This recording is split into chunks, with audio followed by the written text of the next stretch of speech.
This was a study that we conceived of because I was seeing in my practice a lot of women in middle age, in their 40s, 50s, early 60s, who were coming in with stroke.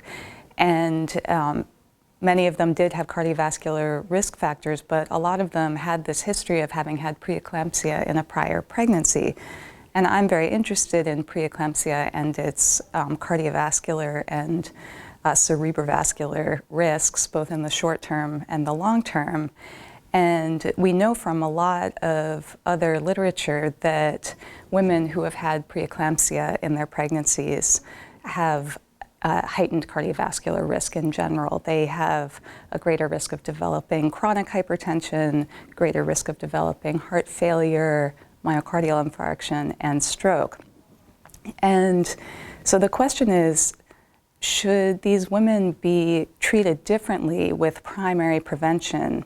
Since preeclampsia occurs at a young age, it's usually women in their 20s and 30s who are having babies for the most part, and that's usually when women develop preeclampsia. So this is kind of an opportunity to identify women who may be at really increased risk long term.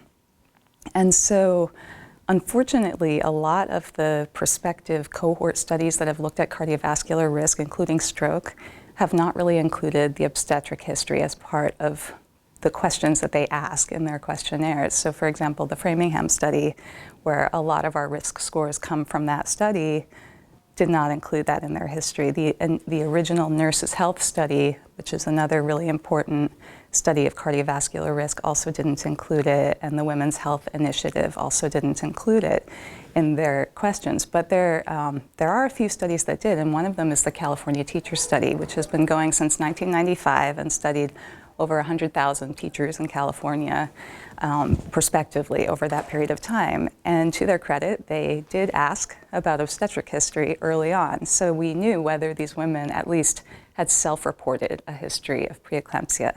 And then followed over time, we knew what medications they were taking, including aspirin, including statins, antihypertensives.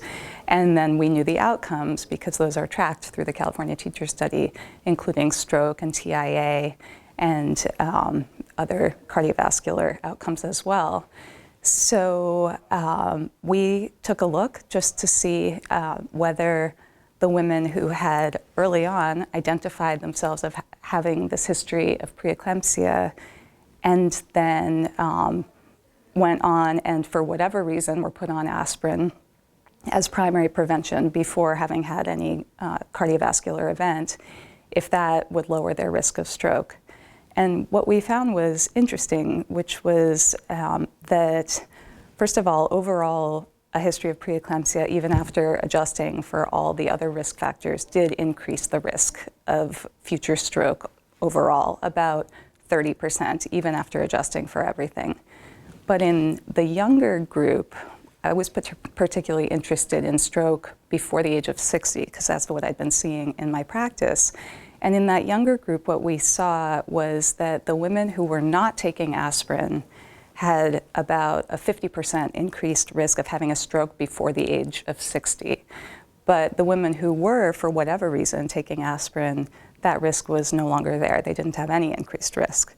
So that was very thought-provoking for me. And I do not think that this means that we should be putting everybody on aspirin if they've had preeclampsia, because there are risks to putting people on aspirin, and the benefit may not outweigh those risks, but there may be certain very high-risk people. So for example, women who have preterm preeclampsia, which is especially high risk. That's preeclampsia that happens before 34 weeks of gestation.